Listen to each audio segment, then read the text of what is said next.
Hello and welcome to Please Me.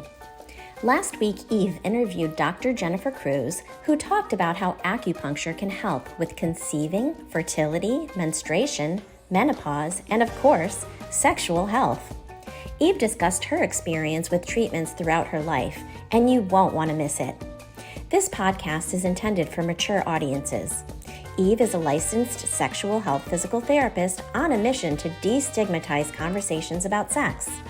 Please sit back and surrender to the pleasure of Please Me. Who's looking for a sexy date? STC.com is the premier ethically non-monogamous dating site that also houses a wealth of information regarding sexuality and sexual health. Join the Please Me Health Collective on STC.com and listen to Eve's free live webinars. Use code 37340 for a free trial membership. Maybe you're in the market for some sexy toys to add some spice to the bedroom. Check out the Organic Lovin' link for the best online store for sex toys, lubes, and more. Some of the men really couldn't even handle her messaging. They were so shocked and embarrassed by her messaging. And at one point, I remember watching one of the videos where David Letterman was talking to her, and he literally got up out of his chair and walked off the stage to the backstage. Like, he couldn't even handle what she had to say.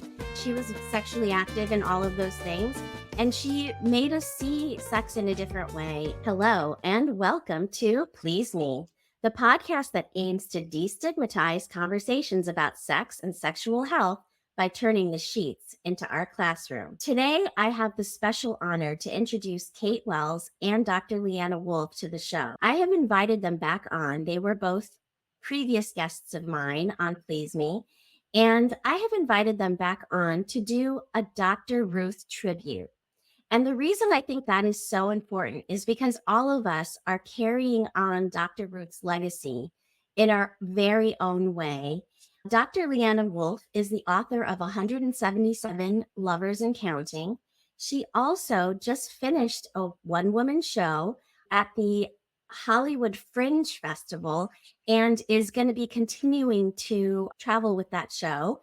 And I'm so excited to bring you on today, Dr. Leanna Wolf. I just want to say hello first, and then I'll introduce Kate Wells. Hey, thank you for including me. Of course. And Kate Wells is what she deems as a biochem nerd, right? And she is the creator of Parlor Games, which is a company that helps women to balance all of the hormonal issues that we have throughout our lives. And I found her on Instagram myself when I was looking for solutions to my own issues with incontinence and with perimenopause and all of those things that I was suffering through in silence. And I found her along the way. And here she is today with me again. Welcome, Kate. Oh, I'm very happy to be here, and what a great topic to have to talk about. Thank you for inviting me. Of course. And Dr. Ruth was such an inspiration. I remember as a small child watching her on television and just being mesmerized by her giggles and her smile and her message. She was such a small little lady, but her message was so incredibly bold. And I just remember thinking to myself, wow, what an interesting woman. And she always held a place in my mind.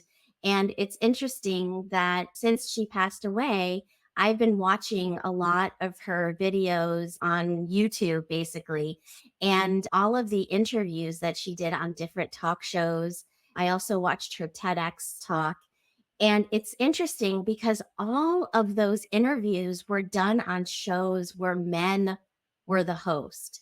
And I don't know if you've seen any of those, but I just thought it was really interesting because some of the men really couldn't even handle her messaging. They were so shocked and embarrassed by her messaging. And at one point, I remember watching one of the videos where David Letterman was talking to her, and he literally got up out of his chair and walked off the stage to the backstage. Like, he couldn't even handle what she had to say. Do you want to jump in and talk about that, Dr. Leanna Wolf? Yeah, it was certainly a different time. We live in a time now, as you have referenced in terms of social media, where people are at some level almost numbed to the idea of being upset over the kinds of things that people got upset over in the 80s. And we've had in all kinds of stuff is discussed and aired and played with and exploded and exposed. And but that was a much more careful time. And it was like whatever you heard her saying was one of the things she did is she was she really wanted to bring intelligent sex education to a mass audience. And she was no holds barred in telling the truth of how to manage one's body. And before, we never had someone who was so bold and yet so likable. That's right. She was so likable. And I think that made such a big difference because she was not the picture of what you would consider Jessica Rabbit or somebody like that's a cartoon character. But you know what I'm saying is that she was like very tiny and almost sexual in a way when you looked at her, but she wasn't. She wasn't. She was sexually active and all of those things. And she made us see sex in a different way. And I think that all of us are carrying on our legacy in different ways. I know for messaging wise, I feel as I was listening to her, I was thinking to myself, I'm basically saying the exact same things as Dr. Ruth was saying. Tell your partner how to pleasure you. And she used to talk about not saying any words at all, but just taking their hand and placing it where you want it, and then using their hand to rub on you and to show them exactly what you like. And I am also always talking about communication and explaining to your partner what you like so that you can get your needs met. In physical therapy talk, that hand over hand it's called hand over hand assistance. She was basically teaching us how to do that. And I would love to hear from you, Kate, about how you are using her legacy and how it's inspiring your work. One of the things that we find through communicating with thousands of our customers is that there's an upwelling of interest in sex and intimacy, particularly after menopause. We really do focus on helping women through that transition and then living a vibrant life after that. And the messages over and over we see in our private Facebook group is, I want to be sexually active. I can get back to that. I can be engaged again. I can rebuild oftentimes a relationship with my partner, with my husband or whomever. And there's some no holds barred conversations going on. Our Facebook group is definitely a safe place where people can share anything that they don't have because still our society is constrained in how we want to talk about these issues. But the pleasure that people are experiencing by reconnecting and the longing to connect sexually, to connect in an intimate way, it certainly does not go away from many women after menopause. And so we create an environment where people can share ideas. Someone is having a particularly hard time communicating with their husband, they'll ask a question, and before you know it, there's 100 responses. Creating this environment for sharing and communicating I think is critical. But women have done that from time immemorial. So I think we're just allowing women to be women in that sense. I agree, but it's so much more in the forefront now. We have women businesses, we have women platforms, I just interviewed someone last week who has an all-woman acupuncture group. All her staff is women, and she treats women's health. There's so much more there that wasn't there before. And what really struck me, because I'm surrounded by all of this and technology and social media and all of those things, I'm constantly being bombarded by this woman messaging, which I think is a beautiful thing that I'm able to experience now. But when I was looking back at all of her videos, all of them were being interviewed by men. And she didn't have the platforms. She didn't have the ability over time. I'm sure she did in the last however many years that she's been alive, and she had her own platform and that sort of thing. But what I'm saying is that she didn't initially have that, and we do. And I think that is such a beautiful thing now that we do have that for each other. And it's so much more in the forefront, and we're talking about it so much more on shows like Please Me and others like it. And I think that it's a beautiful thing to be able to have this for women supporting women. And, when I had Dr. Leanna Wolf on the show, I said that she was, Please Me's very own Dr. Ruth, right? And that's how I titled the episode. And so I want to just jump on, and I want you to tell me how you think things have changed in the last, I don't know, 50 years, and how you feel maybe that women's issues are more at the top of the list of things that we can be hopeful for in the future. That's a goal still for that to be the case, because still so much medical research and such is not necessarily considering women as models. And like there'll be, therapies that are studied and they never had women subjects. So we're still there. And I love the reference to that Kate was making to women have always been talking, and we've always had circles and sharing and supporting each other. And I know back in the day when I was part of some women's consciousness raising groups in the 70s, where it was all based on women's wisdom. What's happened now is that so much of it is now using media, and especially social media, to give women much more of their own way of presenting. I had some thoughts about how different, let's say, my work is from Dr. Ruth, where she was very much promoting monogamy, and she had a husband, and she was encouraging other folks who were in marital relationships to have good communication with their spouses. Now, I have it much more wide open world than that, because I did my doctoral dissertation on polyamory and jealousy, and then went out into the hinterlands of Africa and New Guinea and studied traditional polygamy, and have been party to the worlds of open relationships here in the Western world. And in terms of thinking about older women, or let's say at least pre-menopausal women, not all of them have partners anymore, nor do they want partners. And there's a whole new version of polyamory coming around that people are practicing even without naming it. And it's called solo polyamory, where one's primary relationship is with oneself.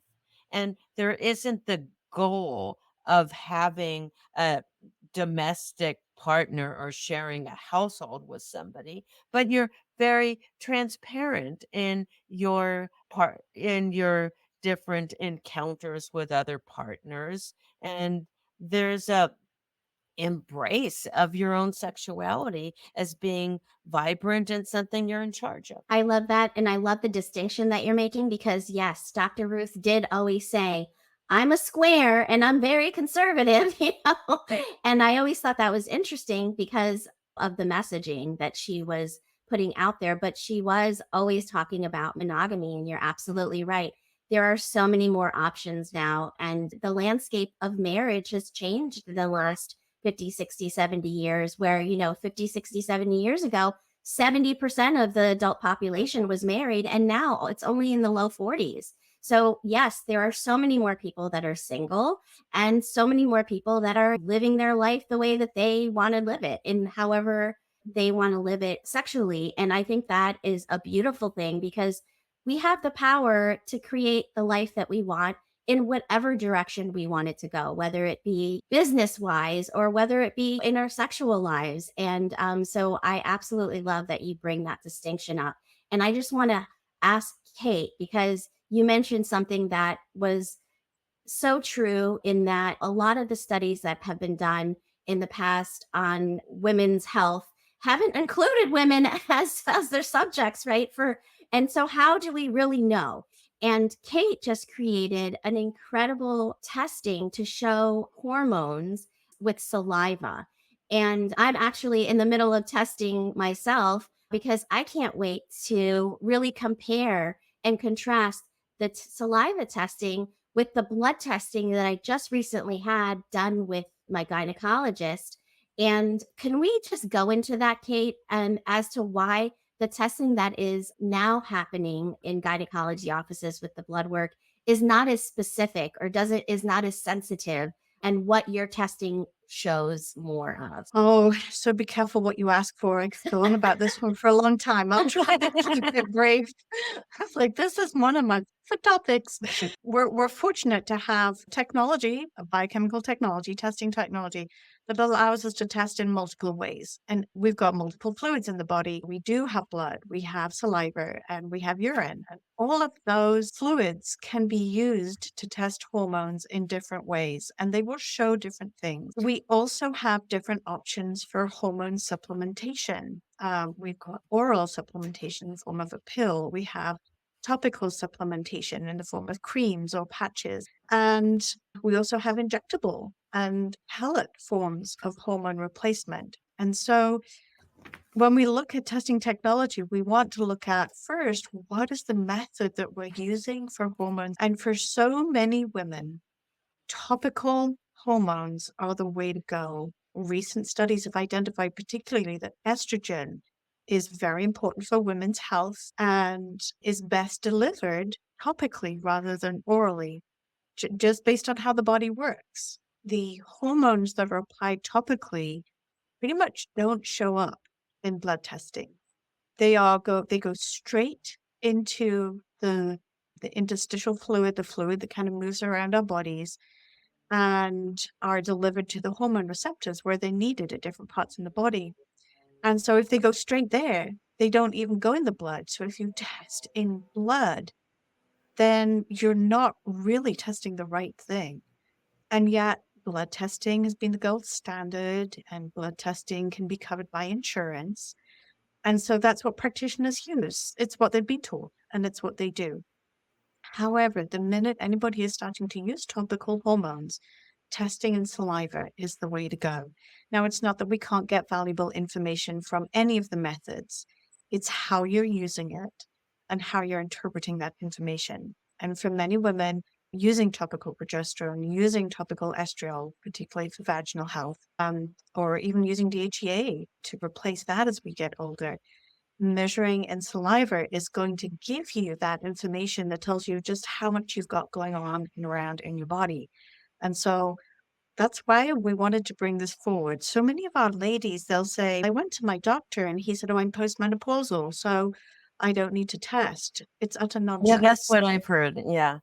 Mhm. That if you're postmenopausal, you're not generating any hormones that are worth testing.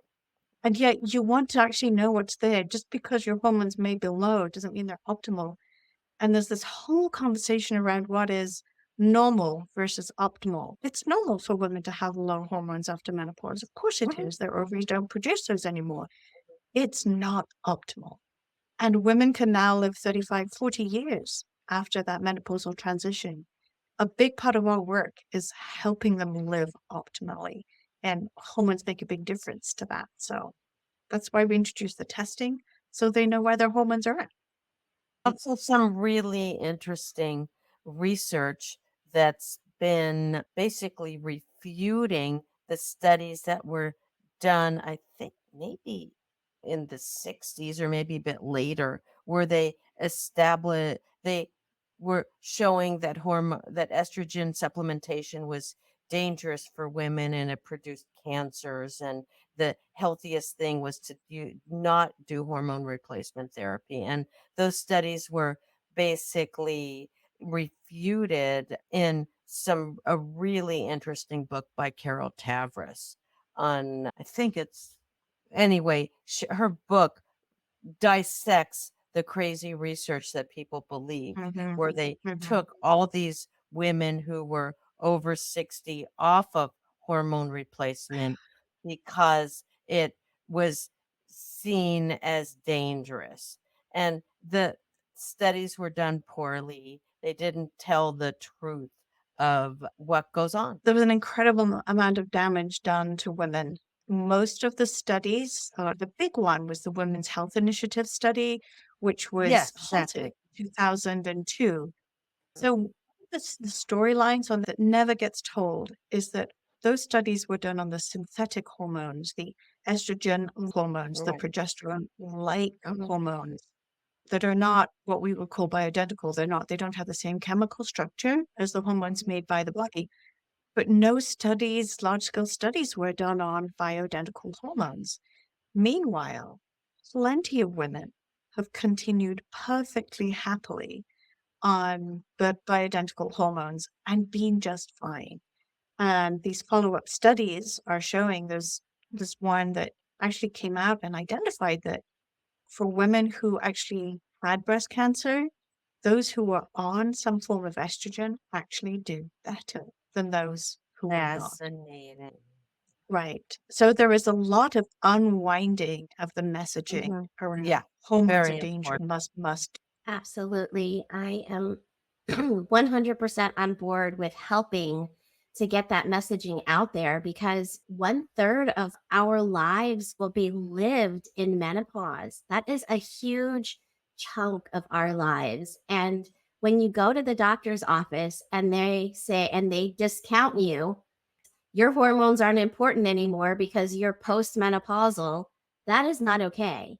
We need to be vibrant during that last third of our lives. Why can't it be the best third of our lives? And it doesn't have to be the worst and the craziest and the sweatiest and the all of that. It's incredible. We could go ahead, jump on in. Okay, so basically, what we're addressing is that sex, apart from reproduction, is valuable. And it was really interesting when I was doing some field work in Africa. Met some women whose daughters were expecting babies, and they said, since my daughter is expecting a child, there's no point for me to have sex with my husband anymore because I should not be having more children. So let's say this woman is in her 40s and her daughter is in her 20s. She's basically just saying, sex exists in my life to reproduce, and if reproducing isn't what I want to do, then there's no reason to have sex anymore. And And that was this in Africa. was certainly when women live shorter lives, or in contexts where the main purpose of sex is for reproduction. And certainly much of Christianity was about you have to be married to have sex. You have to have, and that it's all centered around reproduction. And even Orthodox Judaism with the mikvah baths, they set women up to only have sex with their husbands during the fertile time of their cycle. So if you're a woman who's no longer fertile because you've been through menopause, then you're basically disregarded as a sexual being until now, when we have people like Kate who are really doing important hormone education. And the book I was referring to by Carol Tavris is called Estrogen Matters. And it's an extraordinary book in terms of looking, and you have it there. There you go. So, yeah, so you're on board with all this fantastic refuting of poorly done research. Are you in menopause, perimenopause, or postmenopause? I have found the absolute best products called Parlor Games. I use the estriol and progesterone topical creams, and they have been game changers. Maybe you've listened to the show and want to be featured as a guest. Eve uses Podmatch to connect with new or potential guests. Reach out and begin the process today. Kate and I were talking before you jumped on, Leanna, about how we feel a renewed sense of hope for women and all of this work that has been done up until this point is part of that and getting that messaging out. But I just want to in our climate, that we are in now, and I would love to just have you comment on that, Kate. I think women are particularly good at being hopeful because often the odds are stacked against them. And it is hopefulness that keeps them going in many situations, the hopefulness that something can be better.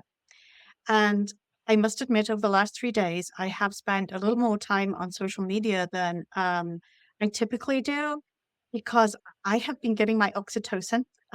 I've been getting my dopamine. I've been getting all my feel goods from seeing all these groups run by women who are just exploding into the space of empowering women. Groups I never knew existed. I have always put myself in the feminist category, which, having grown up in England, felt like a bit of a fight from the get go.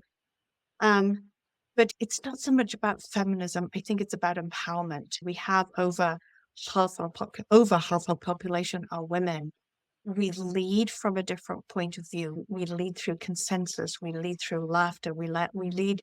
We're not afraid to talk about the hard things. We are courageous. We are brave. And I see these, when you think about a lily pond, when you've got a lily here and a lily here and a lily here and a lily here, and then they all replicate. And before you know it, you've got the whole pond covered with lilies. It's like I have this exciting sense about the groups of women who are empowering others to own how awesome they are, to identify and own their skills and their gifts, and to create environments where this different way of being is honored and appreciated and valued. And that all collectively just begins to put hope back into my heart, which had somewhat filtered a little bit away over the last couple of years. Yes, I agree. And I definitely am feeling hopeful for the future as well. And I just want to, excuse me, I want to read a pink quote that I saw on the internet the other day. And I love this quote so much because I feel like it is exactly what we should be thinking about as women. And she says, when they say a woman has to slow down, become smaller, take up less space, calm down, no, absolutely not. Why? Who says? Why can't we ride until the wheels fall off? That's what I I love plan to that. do. Isn't that amazing? You want to just jump on, Leanna, and respond to that quote? That we do live in a different time. I was just reflecting back on some of the early feminist chatter about sex in the 70s. And basically, there was this article that was published that got a huge amount of play and was called The Myth of the Vaginal Orgasm. And Freud had promoted this idea that married women orgasmed through intercourse. Non married women orgasm through direct clitoral stimulation.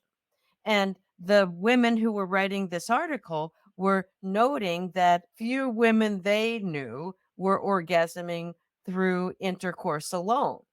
And so this became the belief that went on and on. And Cher Height wrote a book claiming that over 70% of women cannot orgasm without direct clitoral stimulation. And then we see the emergence of the toy industry. There were vibrators back in the 19th century when women went to their gynecologist to deal with hysteria, and basically hysteria was probably pent up sexual energy, and Right. they were treated with vibrators and Right. released. And Who is not now missing their doctor's appointments week after week, right? no, they were valuable. They were valuable. So now we have all matter of toys being produced, and largely they're centered around women and helping women get off better. But there's more and more toys that are couple oriented, and many lesbians enjoy shared toys, which involve double penetration from each end of the toy. And we have a very different world in terms of explicitness and in terms of appreciating all matters of sex education. And much of it has been achieved through chats about toys. I love that. And I have a curated list of toys on my website, pleaseme.online. And I love those toys that you're talking about.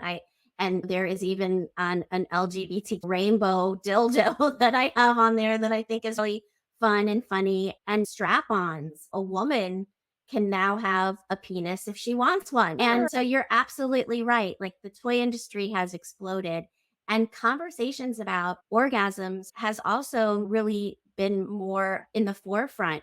But there's still a lot of miseducation, which I think is so important, and which is why I am always talking about orgasm equality and the orgasm gap, because a lot of people still don't understand that 95% of women do need external clitoral stimulation in order to orgasm, and that only 3 to 5% of women can orgasm from penetration alone. So I think that those things are Yeah, so and some important. of that really, yeah, Eve, actually, some of that actually depends on partner communication. And that folks that figure out positions where the clitoris is rubbing on the pelvic bone as if it was being directly stimulated with a toy, but it's because of how they position themselves, can be fully orgasmic. But we have very limited intercourse education. Right. And And that's also, we Western women are not necessarily schooled in how to use our Kegel muscles, that they need to be exercised, that to have strong ones that can really grab and respond is not something that mothers teach their daughters. that's so true. And It's other cultures do. I was in Thailand and I went to one of these underground sex bars where women were doing pussy tricks and they could do all kinds of things. They could toss ping pong balls, they could blow smoke, they just crazy ass things. But it was because they had strong Kegel muscles. And we are only concerned about virginity and diseases. We really in terms of mainstream culture. And it's all, and to think about all the ways that women could really own their sexualities is quite extraordinary. And a lot of previously women were regarded as oversexed in old Europe, and that they basically trained, they had to subdue women to because they were regarded as the hot as the one who needed more sex. And it was a grand story that in Victorian times that treated women as too fragile to engage in intercourse. That's interesting because we're so strong. We give birth. There's nothing more incredibly strong that a woman can do. And we're so resilient. Obviously, changing that narrative into how can we strengthen our pelvic floor, and you mentioned, and our Kegels, and doing those. There's so many strengthening exercises, not just Kegels, but so many. As a licensed physical therapist, this is what I do in my practice. I teach people how to do all of these exercises so that they can blow smoke rings or throw ping pong balls if they want to, and other party tricks that your partners will thank you for. And you'll thank yourself for too, because we deserve love and pleasure. And that's the bottom line. Our bodies were built for pleasure. We have, you know, neurons from head to toe. Our pleasure receptors are all over our bodies. And women have more than men do, right? We have a lot more on our clitoris than a man has on his penis, right? And so we are built for pleasure. And if we are not expressing that, we're really missing out. And so I just want to thank you both for being here today and for helping me to give a tribute to Dr. Ruth Westheimer, who I think was a big push in all of our lives in one way or another. And I just want to end with how you think her work influenced you. Kate, you want to start? I think the messaging, you mentioned that she was conservative, yes. And yet she was determined to raise the conversation about a topic that was, for all intents and purposes, quite taboo. And she did it in a matter of fact and fun and approachable way. And I think we just have to honor and continue that style of communication about sexuality. Let's be matter of fact about it. Let's be fun about it. And that's what I take away. It's all about having fun, right? And enjoying our lives to the most. Do you want to jump in, Leanna? Yeah, her tone, as Kate was referencing, was basically it's okay and it's for everyone, and pleasure is good, and communication is absolutely needed. And don't be shy about bringing things up to your partner so you two can have the best connection possible. And she like popularized having good sex. And I'm more out the in in the wings in terms of some of my beliefs and interests, in terms of not necessarily endorsing monogamy as the way for erotic pleasure or satisfaction. And I've done a lot of explorations of, I guess, what we could call edge play, and things having to do with power play and power exchange and multiple partners. But and maybe that's okay for your Dr. Ruth on your show, but back in the 80s what she was talking about was exactly what needed to be said. Yes, there's a time and place for everything. And she was at the right time and place for people to accept her messaging. And now we're building on that and really taking it to another level.